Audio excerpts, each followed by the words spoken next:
Namaskar students. So in today's video we are going to learn the how to find the value of the steady state error, that is ESS, for a different type of the system. Okay, so in previous lecture we have found out the value of your steady state error in terms of Kp, Kv and Ka, and this Kp, Kv and Ka is nothing but your static position error constant, static velocity error constant, that is Kv, and static acceleration error constant, that is Ka. Once we have the value of Kp, Kv and Ka, we can easily find the value of steady state error ESS. Okay, now this much of part we have already discussed in previous session, but let me just remind you, your steady state error ESS is nothing but we can write that your limit s tends to 0 r of s divided by s into r of s divided by 1 into g of s. Okay, that is the your equation for finding the value of steady state error. Okay, so once we have this equation, we can put for unit step signal, unit ramp signal and unit impulse signal or the parabolic signal. In that case we have to vary the value of r of s. For unit step signal, if we put r of s is equal to 1 by s into this equation, and this ss will be cancelled out, and you apply the limit, you will get that Kp is nothing but limit s tends to 0 g of s. And if we just replace this term by Kp, then we can find ESS is equal to 1 divided by 1 plus Kp. Okay, same way we have found for unit ramp system, unit parabolic input. Okay, for all of this we will see also that kind of thing, but I am not going to derive this equation, okay, because we have already done this.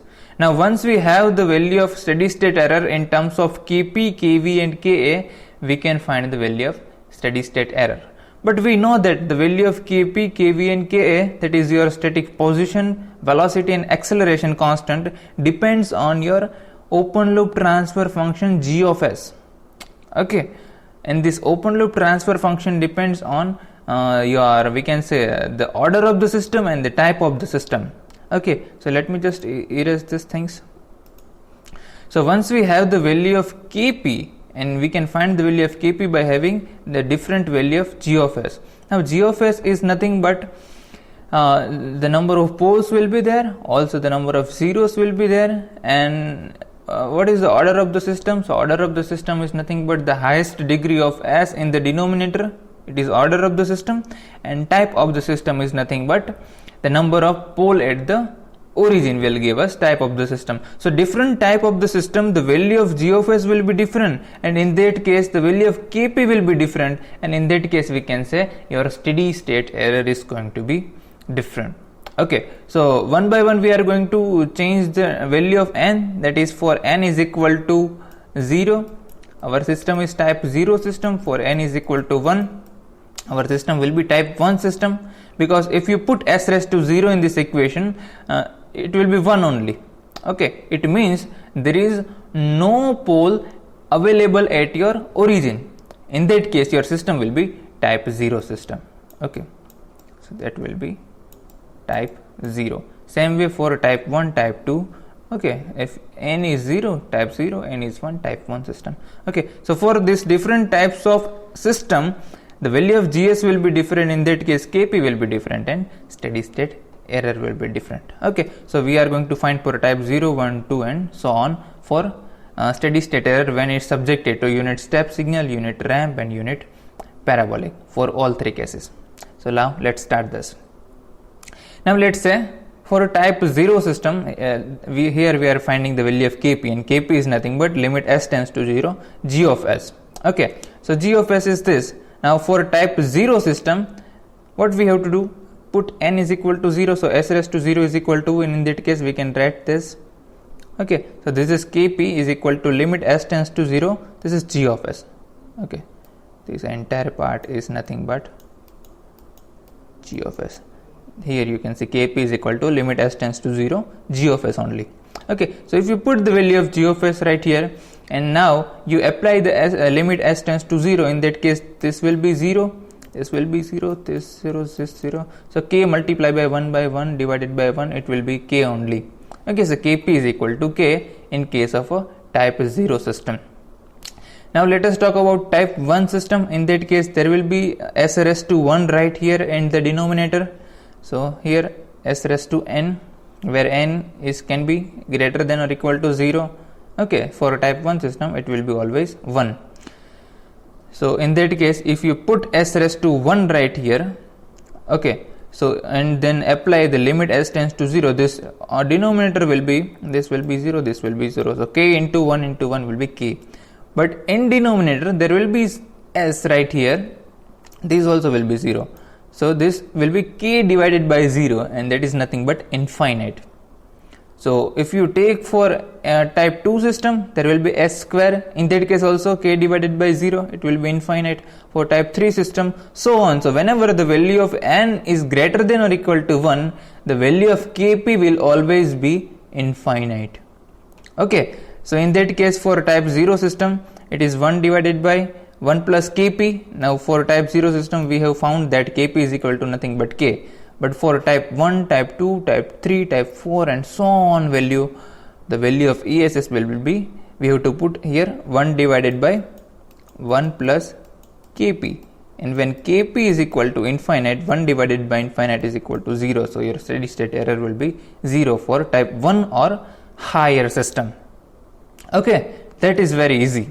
Now same way we can deal with the static velocity error constant. These things we have already discussed in previous lecture, so you can find it there, how we can derive this equation, that is ESS is equal to 1 divided by Kv. Okay, now Kv is nothing but your limit s tends to 0, s into g of s. Okay, so this s will be there in case of Kv. Now if we change the type of the system, in that case this g of s is going to be changed, and that is why your Kv, and that is why your steady state error. So let us find this. So type 0 system, here s raised to 0. Now here if you apply the limit s tends to 0, this time this will become 0. Okay, because if you put 0 right here, so this becomes 0 multiplied by k, it will be 0 only. Okay, so your steady state error ESS is 1 divided by Kv. So if you put the value of Kv into this equation, so 1 divided by 0 is equal to infinite.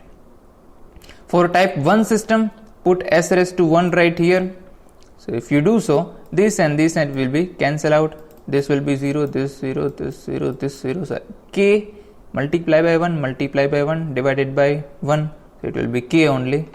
So in that way, we can find that for a type 1 system, your steady state error is equal to 1 divided by k. Okay, for a type 2 system, in that case it will be s square. So if you put s square into this equation, this s and this s will be cancelled out, but one s will remain. So if you put the limit, then in that case k divided by 0 will be there, and that is nothing but infinite. So whenever you apply your unit ramp signal, in that case when n is greater than or equal to 2, your value of Kv will be equal to infinite. Okay, and if Kv is equal to infinite, 1 divided by infinite is equal to 0. So your steady state error will be 0 for n greater than or equal to 2. Okay, for static velocity error constant. Same way we can find for okay, this is the ESS for 1 divided by Kv infinite for type 0 system, for type 1 system 1 divided by k, and type 2 or higher order system it is 0. Okay, this is just a summary of what the previous discussion on static velocity error constant. Okay, now let us discuss third case, that is static acceleration error constant. Again, this is already done in previous lecture, and your steady state error is given by 1 divided by Ka, where Ka is s square multiplied by g of s. Okay, this g of s will be changed, then in that case value of Ka is going to change, and if Ka is changed, then steady state error is changes. So for type 0 system, here s raised to 0. So if you put the limit s tends to 0 in this equation, this will be 0 only. For type 1, you have to put s raised to 1, this s and s will be cancel out, but again the one s will be there, and if you apply the limit, this will be 0 only. For type 2 system, this s square and s square will be cancelled out, and in that case this will be 0, this will be 0. So Ka is equal to K. Okay, and for type 3 or the higher order system, there will be a s in a denominator. In that case, the value of Ka is infinite. So we can say when n is greater than or equal to 3, the value of Ka is equal to infinite. Okay, in that case our steady state error is going to be 0. Okay, so summary is nothing but ESS is equal to infinite for type 0 and type 1 system, is equal to 1 divided by K for type 2 system, and 0 for type 3 and higher order system. We can say type 4, 5, 6 and so on. Okay, so all these things we can summarize as for type 0 system, whenever we are applying a step input signal, in that case steady state error is 1 divided by 1 plus K. Okay, for ramp it is infinite, and for parabolic it is infinite. For type 1 system, whenever we are applying step signal, it is 0. In this case it is 1 divided by K in infinite. Okay, that we have derived in previous section. Now from this we can conclude that whenever we have a type 0 system, okay, so in that case we can see that your steady state error is infinite right here, and it is also infinite right here. Okay, and whenever your steady state error is infinite, it means this kind of system is not acceptable, because for a control system engineer, our aim is to minimize the value of steady state error. Okay, so here we can see that the value of error is infinite, and that is not acceptable at all. So for type 0 system, this ramp input and acceleration input, or we can say the parabolic input, is not acceptable.